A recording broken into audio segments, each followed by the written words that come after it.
L'univers crypto s'est réjoui de voir quand même le Bitcoin bien rebondir depuis quelques jours. Il semble qu'on marque une petite pause quand même aujourd'hui, Valentin. Ouais, en effet, je suis content de vous revoir avec des nouvelles plus positives que ces derniers temps sur le marché crypto.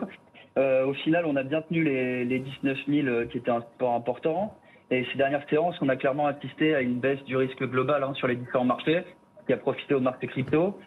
Et là, on a clairement une peur qui était dominante très largement, à un sentiment beaucoup plus confiant.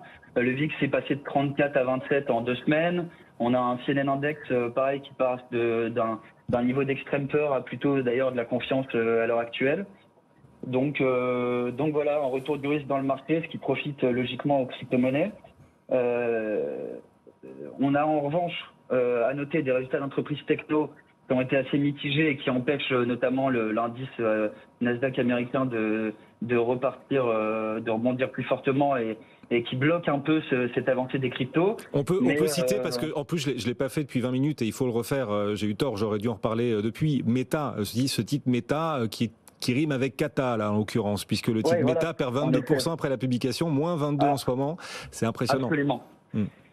Absolument, et donc bon, à part là, en revanche l'apparition d'Elon Musk dans les bureaux de Twitter qui a on va dire dopé le Dogecoin qui prend il me semble 17% sur la journée, 30% en 7 jours.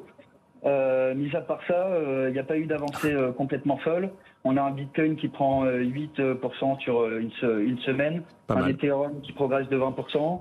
On est sur des niveaux que je vous avais évoqués. On a déposté du coup le 20 500 sur le Bitcoin qui va réapporter, je le pense en tout cas, une dynamique haussière, à condition bien sûr que les chiffres de demain sur l'inflation montent pour une fois, pourquoi pas un pic et une baisse de pression sur les banques centrales de manière générale. Et auquel cas, on pourrait vraiment, en revanche, dans ce cadre, voir une belle progression à suivre. Mhm. Donc voilà, le sentiment acheteur prédomine depuis quelques temps. Essayer de rester bien sûr attentif à cela. On a une baisse de la volatilité. Il ne serait pas étonnant qu'une nouvelle positive fasse redémarrer fortement le marché.